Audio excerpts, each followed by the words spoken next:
La période difficile que nous traversons est finalement propice à la réflexion, mais une réflexion qui peut s'avérer grave. En effet, le ralentissement, voire l'absence des activités habituelles, derrière lesquelles, avouons-le, nous nous réfugions souvent pour nous dispenser de réfléchir vraiment, peut faire éclater des interrogations frontales. Je les résume d'un mot: quel est le sens de ma présence? En effet, nous pouvons nous retrouver dans une situation où le fameux dicton «nul n'est indispensable» semble non plus concerner d'autres personnes, mais nous-mêmes, et son caractère finalement meurtrier apparaît alors dans toute sa crudité. Si en effet nous avons confié le soin à l'efficacité que l'on peut nous prêter d'être le sens et la légitimité de notre existence, nous risquons de nous trouver fort dépourvus, comme lorsque l'on se retrouve sans activité ou obligé de partir à la retraite, ce qui, contrairement à ce que l'on entend parfois, est souvent difficile. Sommes-nous des êtres interchangeables et superfétatoires, finalement faciles à remplacer et du coup à jeter dans une culture du déchet contre laquelle le pape François ne cesse de nous prévenir? La foi n'a qu'une réponse face à cette interrogation. Tu as été créé par amour et à l'image et à la ressemblance de Dieu. Certes, mais qu'est-ce que cela signifie? Et pouvons-nous en tirer vraiment des conséquences concrètes pour notre existence en toutes ses dimensions? Que peut signifier pour nous d'être image et ressemblance de Dieu? Peut-on y trouver le secret de notre valeur?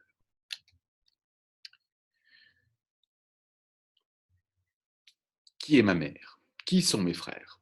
Étendant la main vers ses disciples, Jésus dit: Voici ma mère et mes frères, car celui qui fait la volonté de mon Père qui est aux cieux, celui-là est pour moi un frère, une sœur, une mère.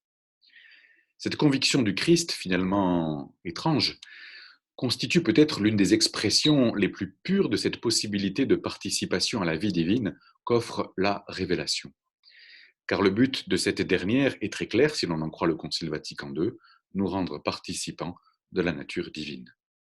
Cela signifie qu'elle s'est extériorisée, manifestée, offerte pour se communiquer. Elle le fait en faveur d'êtres finis, temporels, blessés aussi, infiniment différents de ce don, mais qui ne sont pourtant pas sans connivence profonde avec lui. L'acte créateur, le souffle divin inhalé dans les narines de l'être humain pour en faire un être vivant, souvenez-vous du deuxième chapitre de la Genèse, indique cette connivence que l'Écriture désigne sous le nom d'image et de ressemblance. En plaçant cette image au principe même de l'être humain et de son existence, l'Écriture et la tradition judéo-chrétienne n'en font pas un simple programme moral ou un appel à l'imitation extérieure. Cette connivence et ses conséquences anthropologiques et spirituelles sont gravées au principe même de notre être, de cette spécificité qui fait l'être humain. Cette image est donc une réalité intérieure avant que d'être extérieure, et elle affecte en tout premier lieu notre manière d'être. Or, la structure de l'être humain est une structure dynamique parce qu'elle est évolutive. L'éducation, la formation, la culture, les choix personnels en sont les marques les plus évidentes. L'être humain ne n'est pas achevé, mais empli de potentialités dont la base est précisément cette image divine qui le caractérise. C'est donc que cette image est dynamique et constitue la condition par laquelle l'être humain est apte à vivre la vie même de la Trinité. Comme toute évolution, il s'agit d'un parcours risqué.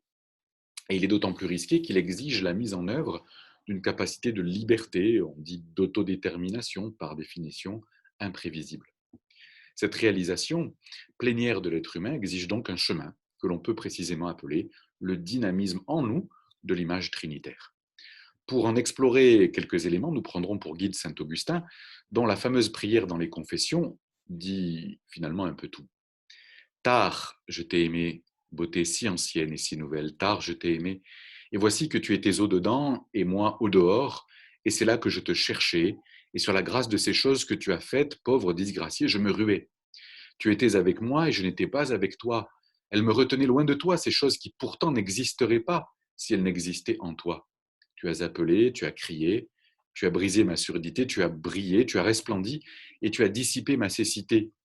Tu as embaumé, j'ai respiré, et haletant, j'aspire à toi. J'ai goûté, et j'ai faim, et j'ai soif. Tu m'as touché, je me suis enflammé pour ta paix. Quand j'aurai adhéré à toi de tout moi-même, nulle part il n'y aura pour moi douleur et labeur, et vivante sera ma vie toute pleine de toi. Mais maintenant, puisque tu allèges celui que tu remplis, n'étant pas rempli de toi, je suis un poids pour moi. Il y a une lutte entre mes joies dignes de larmes et les tristesses dignes de joie.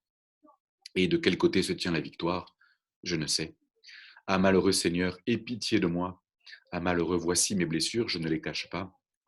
Tu es médecin, je suis malade. Tu es miséricorde, je suis misère. N'est-elle pas une épreuve, la vie humaine sur la terre? Et mon espérance, c'est tout entière uniquement dans la grandeur immense de ta miséricorde. Donne ce que tu commandes et commande ce que tu veux, ô amour qui toujours brûle et jamais ne t'éteint, ô charité, mon Dieu, embrase-moi. Oui, la réalisation plénière de l'être humain comme personne exige donc une connaissance intérieure de ce qu'elle est fondamentalement pour discerner cette vie de Dieu que, comme chrétiens, nous confessions en- de manière trinitaire, une trinité qui s'offre et qui emporte celui qui s'y donne dans le dynamisme de sa vie. À quoi ce dynamisme nous rappelle-t-il et où nous oriente-t-il, notamment en ce qui concerne notre développement, notre vie professionnelle et notre vie tout court? Quelques rappels sur le Dieu Trinité selon saint Augustin. L'histoire théologique connaît plusieurs manières d'aborder l'épineux problème de la Trinité. Grosso modo, il est possible de partir des personnes et de considérer leur unité, ou au contraire de partir de l'unité avant de considérer les personnes. Il va sans dire que l'unité divine est bien évidemment la dimension fondamentale pour appréhender correctement le mystère divin. Mais c'est pour cette raison que saint Augustin privilégie très résolument cette seconde démarche. Les personnes divines seront chez lui abordées en fonction de cette unité, et leurs relations mutuelles seront comme l'exercice, si l'on ose dire, de cette unique nature. Car Augustin remarque que les noms attribués par nous aux personnes divines sont bien des noms de relation. Cela est particulièrement clair pour le Père et le Fils. En effet, de la manière la plus logique qui soit, on ne peut envisager un Père qui soit dépourvu de Fils. Aussi, le nom de Père désigne-t-il la paternité qui est bien une relation. De même, on ne saurait envisager un fils dépourvu de père, de sorte que le nom de fils désigne bien la filiation qui, elle aussi, constitue une relation. Les noms des personnes divines désignent donc bien leur relation intime et constitutive. Mais ce fait est bien moins évident en ce qui concerne l'esprit. En effet, on peut remarquer que l'appellation Esprit Saint pour désigner la troisième personne de la Trinité n'est pas à entendre comme un nom de relation qui la spécifierait, à l'instar de Père et de Fils pour les deux autres personnes. Saint Augustin note que l'on attribue à la personne de l'Esprit un nom qui, je cite, n'exprime point ces relations divines, mais qui s'applique aussi aux deux autres, car le Père et le Fils sont tous deux esprits et tous deux saints. Peut-être, ajoute-t-il, n'est-elle appelée Esprit Saint que parce que ce même nom convient au Père et au Fils. Pourquoi cela? Partant d'Actes 8.20 et de Romains 8.9, Augustin établit que le nom de relation de l'Esprit, c'est-à-dire son nom le plus propre, est bien celui de don de Dieu. Don du Père et du Fils, l'Esprit Saint est donc nommé, nous dit Augustin, le don mutuel du Père et du Fils, afin que ce nom qui convient à l'un et à l'autre explique par lui-même que dans la Trinité, cet esprit est l'union des deux premières personnes. Ainsi, l'attribution du nom d'Esprit Saint à la troisième personne de la Trinité tend bien à manifester la relation de donation mutuelle du Père et du Fils qu'elle est en elle-même. L'identité, si l'on peut se permettre cette expression de l'Esprit, est cette donation qui marque et qui signe les relations trinitaires tout entières. Ces rapides précisions font donc de la relation la catégorie fondamentale pour appréhender, évidemment de manière analogique, la vie divine, la vie trinitaire. Et ce sont donc dans les relations que nous pouvons établir comme être humain que se situe pour saint Augustin la meilleure image pouvant nous acheminer vers une connaissance plus profonde du mystère trinitaire. Cette image n'est pas de l'ordre de l'imitation éthique, même si elle doit en dernière analyse impliquer cette dimension. Elle est de l'ordre de l'être. Elle constitue en fait ce fameux propre de l'homme. D'une part, elle est censée refléter en l'être humain la manifestation que Dieu fait de lui-même en créant. Or, l'acte créatif chez Dieu ne vise à la satisfaction d'aucun besoin ni d'aucune nécessité. Il est essentiellement et totalement libre et gratuit. L'image divine en l'homme doit donc se vérifier essentiellement dans sa capacité d'autodétermination, de liberté, en d'autres termes, dans la possibilité qu'il a de poser un acte gratuit. C'est dans l'acte gratuit que l'être humain est appelé à exprimer sa spécificité, la différence qui le sépare de tous les autres êtres vivants. D'autre part, et par conséquent, cette image ne peut être d'entrée de jeu que déficiente chez l'être humain, ce que semble exprimer d'ailleurs le terme hébreu tselem, qui, tout en désignant l'image, provient d'une racine signifiant l'ombre. Cette image est déficiente car l'être humain connaît, à la différence de Dieu, un commencement. Il a reçu sa capacité de liberté. Et par ailleurs, la mise en œuvre de cette capacité, précisément parce qu'elle est liberté, est sujette au risque et à l'échec. Elle implique donc une progression risquée et dynamique que les pères ont souvent thématisée grâce aux deux termes d'image et de ressemblance, par un passage de l'image à la ressemblance divine qui apparaît comme cette image parfaitement réalisée. C'est sur cette vision de l'image devant progresser vers la ressemblance que saint Augustin s'appuie en estimant bien naturellement que la connaissance intérieure de ce que l'être humain a de plus spécifique, son âme comme il le dit, constitue un accès à l'appréhension du mystère divin. Il en déduira ce que l'on peut appeler une anthropologie trinitaire. Qui sommes-nous en effet? La Genèse, nous l'avons vu, répond que nous sommes créés à l'image et à la ressemblance de Dieu. Fort bien. C'est cette conviction théologique qui pousse saint Augustin à considérer en nous, dans cette intimité qui constitue la racine de notre spécificité humaine, l'image même du Dieu Trinité. Sa réflexion constitue peut-être en l'occurrence, dans notre contexte actuel, la proclamation la plus vigoureuse de la confession de foi trinitaire et de sa pertinence très concrète. Elle cesse d'être un machin dont il faut bien parler parce que tout de même nous sommes chrétiens, pour devenir une véritable source de vie et d'expérience. Dans le chapitre 12 du De Trinitate, Augustin remarque que notre âme, on dirait aujourd'hui peut-être notre conscience, se voit structurée en trois facultés, trois dimensions essentielles. La première dimension fondamentale est ce qu'il appelle la mens ou memoria.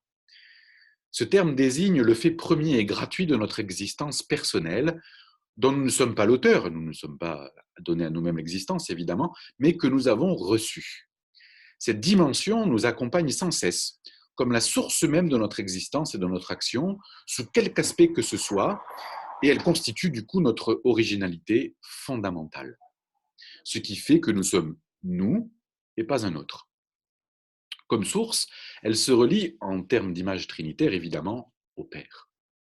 Cette première dimension, on appelle une deuxième qui reçoit le nom de verbum ou notitia, ce que l'on traduit ordinairement par intelligence. Il ne s'agit pas ici d'abord de l'intelligence discursive, du raisonnement, mais la mens, dimension source de notre individualité, de notre originalité, appelle à une prise de conscience progressive de ce que nous sommes. L'existence, l'action, l'expérience nous amènent peu à peu à nous apercevoir de ce que nous sommes, à le hisser au plan conscient. Nous prenons en ce sens conscience de notre place irremplaçable et de notre originalité. Cette dimension, en termes d'image trinitaire, se relie bien évidemment au Fils ou Verbe, qui est comme l'effigie de la substance du Père, la pensée que le Père a de lui-même. C'est cette effigie qui se dessine à notre esprit quand nous prenons conscience progressivement de nous-mêmes. Cette dimension nous amène enfin à une troisième qu'Augustin désigne sous le nom de voluntas, ou encore dilection. La prise de conscience de ce que nous sommes détermine la volonté que nous avons de le mettre en œuvre extérieurement dans des actes qui engagent très profondément notre intimité. En ce sens, la voluntas rayonne à l'extérieur ce dont on a pris conscience et s'apparente donc au don, c'est-à-dire, nous l'avons vu, à ce qui constitue le nom propre de l'esprit. Cette proposition d'Augustin est d'une grande profondeur, mais recèle surtout pour notre vie une véritable puissance d'inspiration. En effet, elle permet de percevoir un véritable dynamisme en toute personnalité. La mémoire, l'intelligence et la volonté nous font discerner un véritable rythme trinitaire dans la vie humaine. Gratuité de mon être, contemplation de ma prise de conscience, donation de mon originalité. C'est dans la mesure où nous mettons en œuvre ce rythme en nous-mêmes que nous pouvons le servir chez les autres, et c'est là qu'est notre zone d'autorité, si l'on peut dire. Mais il faut bien reconnaître que ce mouvement profond de notre personnalité connaît bien des chemins de traverse. Nous pouvons nous bloquer, nous manquer, nous évader, nous blesser, nous enterrer. Il s'agit là d'un problème éternel de l'être humain, bien sûr, mais il semble pourtant qu'il constitue aujourd'hui la source majeure d'un malaise profond de nos contemporains et de nous-mêmes. Nous pouvons voir à quel point les activités, surtout dites professionnelles, où nos contemporains et nous-mêmes passons le plus clair de notre temps, eh bien, nous pouvons voir que ces activités sont très fréquemment pour eux et pour nous, c'est vrai, signe d'un ennui profond, à telle enseigne qu'on peut avoir l'impression que l'ennui est véritablement l'une des plaies de notre temps. Comment peut-on raisonnablement envisager une vie qui vaut la peine d'être vécue quand la majeure partie du temps se passe en activité d'où ne ressortent aucun enthousiasme, aucune joie, aucune motivation d'avenir, et dont pourtant on dépend totalement pour avoir une place, pour vivre et pour finalement avoir légitimité à exister. On voit des personnes qui vivent parce que c'est la mode, parce qu'il le faut bien, comme des automates. Elles ont des activités, mais si on leur demandait la finalité profonde, elles seraient incapables de répondre. C'est là, par exemple, que la distinction à opérer entre métier et profession semble importante. Par métier, on peut entendre toutes les compétences nécessaires à l'exercice adéquat d'une activité. Très bien. Ce terme est souvent employé comme synonyme de profession. Mais en fait, ce dernier terme est infiniment plus riche. Pour dire les choses brièvement, le terme latin professio désigne la manifestation publique de ce qui était caché. Autrement dit, la profession désigne la manière dont nous manifestons à l'extérieur ce que nous portons à l'intérieur. Ce pourrait être une manière de désigner le rayonnement et pourquoi pas la donation dont nous avons parlé plus haut. À ce compte, on ne pourra parler de vie professionnelle que dans la mesure où le métier et toutes nos activités sont la manière et comme l'écrin à travers lequel nous rayonnons ce que nous portons à l'intérieur. Quand on est considéré uniquement sous l'angle de l'efficacité supposée que l'on peut nous prêter, quand notre activité se limite à l'exercice de compétences que bien d'autres personnes peuvent posséder, quand la manière propre que nous aurons de les exercer est censée n'avoir aucune importance. On peut exercer un métier, oui, on peut exercer une activité, oui, on peut avoir même une vie de famille, oui, mais nous n'aurons pas, à proprement parler, de vie professionnelle, c'est-à-dire de vie qui fait profession de ce que nous portons à l'intérieur de nous-mêmes. C'est toute la différence, si on prend un exemple extrêmement simple, entre une caissière qui sourit et une caissière qui ne vous regarde même pas. Mais cette dernière se condamne à ne trouver aucun goût dans une activité où ce qu'elle porte de particulier, ce qu'elle est en fait, n'a strictement aucune importance. Nous pouvons tous accepter ou tolérer de n'être que de simples pions, de simples rouages. La vie professionnelle, entendue ainsi évidemment, manifeste donc publiquement le choix que l'on fait de son existence et du but qu'on lui assigne. Tout en demeurant liée à des préoccupations relatives à notre subsistance, elle vise donc aussi à la construction pérenne à laquelle toute vie humaine aspire plus ou moins ouvertement. Ainsi, l'activité apparaît donc comme un acte propre de la capacité spirituelle, engageant la liberté, la responsabilité et finalement l'autodétermination dont l'être humain est capable, avec tout ce que cela suppose de risques et d'inconnus. Il faut immédiatement ajouter que ce mouvement de la profession peut évidemment se pervertir et que la requête de pérennité qui lui donne tout son sens peut devenir pathologique à mesure qu'elle vise uniquement pour le sujet à se conserver lui-même. Cette tendance conservatoire ramène toutes les énergies à soi-même et les empêche de faire profession pour le bénéfice des autres et du monde. Dans ces conditions, on peut bien exercer toutes les activités, tous les métiers, on ne fait jamais profession, on n'est jamais professionnel au sens bien sûr où nous le disions. À cette tendance s'applique la triste constatation du Christ face à ceux qui, vous vous en souvenez, affectaient d'être remarqués dans leurs activités religieuses pour garantir leur place, leur légitimité et finalement leur gloriole et leur bonne conscience. Amen, je vous le dis, ceux-là ont touché leur récompense. Tout ce que nous venons de dire et toute la pensée d'Augustin, puisque nous devons tout à ce glorieux Père, converge vers la connaissance et la pratique, vous l'avez compris, de la caritas, la charité. La charité est donc cet amour volontaire et gratuit, sans retour sur soi, et à ce titre, elle constitue véritablement cette ressemblance finale de l'être humain avec Dieu qui n'a créé que par amour et sans aucun retour sur lui-même. Dans les versets de la Genèse qui fondent cette anthropologie théologique, la mention de la création de l'être humain comme homme et femme trouve sa signification profonde dans l'appel à un acte d'offrande gratuite de soi à l'autre pour être véritablement image et ressemblance du Dieu qui crée sans besoin ni nécessité. Cette réalité, pour Augustin, trouve son salut et son sens dans l'incarnation même du Christ. La foi, dont nous avons vu qu'elle donne pleine révélation au sens même de l'être humain et de sa spécificité, consiste précisément à s'attacher au Christ venu en la chair, non seulement en parole, mais aussi en acte. Car, nous dit Augustin, il n'y avait pas de raison que Jésus vînt sinon la charité. Comment le Fils de Dieu pouvait-il donner sa vie pour nous, sinon en se revêtant d'une chair où il peut mourir? Donc, quiconque viole la charité, quoi qu'il dise en parole, nie par sa vie même que le Christ soit venu en la chair, déclare-t-il. L'acte, posé dans la chair, à l'image du Christ, constitue donc l'aboutissement de cette image dont nous parlions. Dès lors que le Christ, sacrement de la vie divine, a visité notre chair, c'est toute la vie qu'implique notre chair qui prend une signification sacramentelle, c'est-à-dire révélatrice de cette vie divine concrètement à l'œuvre. Les sacrements tels que nous les connaissons, tels que nous les pratiquons et les recevons, même si aujourd'hui cela est un peu difficile, prennent leur force, Augustin dirait leur virtus, en ce point précis qu'est la charité, pur reflet de la vie divine. On peut dire avec lui que les sacrements n'opéreront ce qu'ils signifient que dans la mesure où, dans la vie concrète, nous leur laissons déployer leur pleine force qui coïncide avec la charité à travers laquelle nous ressemblons au sens fort au Dieu Trinité qui s'offre et se donne à l'intérieur de son mystère et à l'extérieur dans l'acte de la création et l'acte plus encore merveilleux du salut. Ce dynamisme de la foi, pleine révélation de l'image divine sous l'impulsion de la vie sacramentelle, oblige donc chaque être humain à une question qu'Augustin n'hésite pas à poser brutalement. Si donc tu veux savoir que tu as reçu l'Esprit, interroge ton cœur. Demande-toi si tu n'aurais pas reçu le sacrement sans avoir la vertu du sacrement. Interroge ton cœur. Si tu y trouves la dilection de ton frère, sois en paix. Cette dilection ne peut s'y trouver sans qu'il soit l'Esprit Saint, le don, souvenez-vous. La réalisation de l'image divine par la participation sacramentelle à la virtus divine ou charité invite donc à une nécessaire progression dans cette même charité.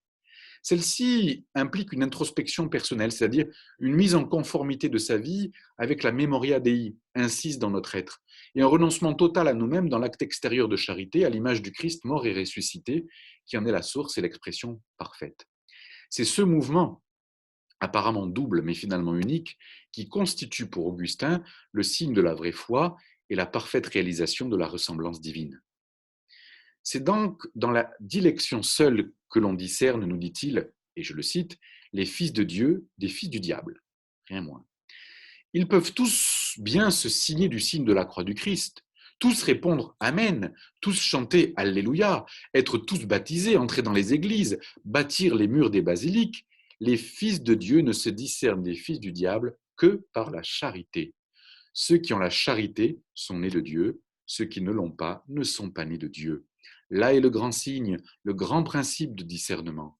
Et tout ce que tu voudras, si cela seul te manque, le reste ne te sert de rien. Mais si tout le reste te manque et que tu es la charité, tu as accompli la loi. La frontière, mes amis, bien loin de distinguer les êtres humains, passe au cœur de chacun. Le dynamisme trinitaire est un dynamisme de conversion. La charité est donc cette correspondance par excellence avec le Dieu qui crée et sauve par amour, et plus encore qui est amour, ainsi que l'attestent les relations trinitaires. Tout s'achève dans la vie de l'Esprit qui est don. Ce que nous venons de dire semble donc converger dans cette formule indépassable du Concile Vatican II, l'être humain est la seule créature que Dieu ait voulu pour elle-même. L'image de Dieu dans l'être humain, sa progression vers la ressemblance, aboutissent à ce qu'il soit en effet le reflet de la gratuité du mystère divin. Le Père et le Fils s'offrent mutuellement et totalement la nature divine dans la communion du don qui est l'Esprit, et c'est cette même communion qui préside à la création, au salut, et qui donne donc valeur et sens profond à l'être humain, c'est-à-dire à vous et moi. À proprement parler, du coup, l'être humain ne sert à rien. Derrière cette formule volontiers provocatrice, on entend dire que l'être humain ne se justifie pas par une utilité extérieure à son être ou à sa nature. Il ne trouve pas sa motivation dans une fonction, mais dans sa présence et dans sa condition. Créé gratuitement par Dieu à son image et à sa ressemblance, l'être humain trouve son accomplissement dans la dimension sabbatique de toute la création. En ce sens, son bonheur, son aboutissement, se trouve dans ce qu'on appelle en latin l'otium, c'est-à-dire la jouissance active de l'œuvre accomplie parce qu'on l'a voulu, Une œuvre que le premier chapitre de la Genèse lie, vous vous en souvenez, à l'union de l'homme et de la femme, c'est-à-dire au don et à l'amour. Il ne s'agit pas ici de dénigrer le contraire de l'otium, c'est-à-dire le negotium, négoce, mais de dire qu'il ne prend tout son sens et toute sa valeur que lorsqu'il jaillit de l'otium et reste orienté par l'otium. Livré à lui-même et pris isolément, le negotium, c'est-à-dire nos activités, c'est-à-dire notre travail, c'est-à-dire nos efforts, ce negotium n'est qu'esclavage, dégradation et dispersion, car il perd tout débauché et toute motivation. Il enferme l'homme dans une hyperactivité qui lui interdit toute jouissance véritable et lui fait croire qu'il ne peut exister que dans la mesure où il se sent actif. Et on sait bien les fuites en avant que cette démarche peut provoquer dans nombre d'existences.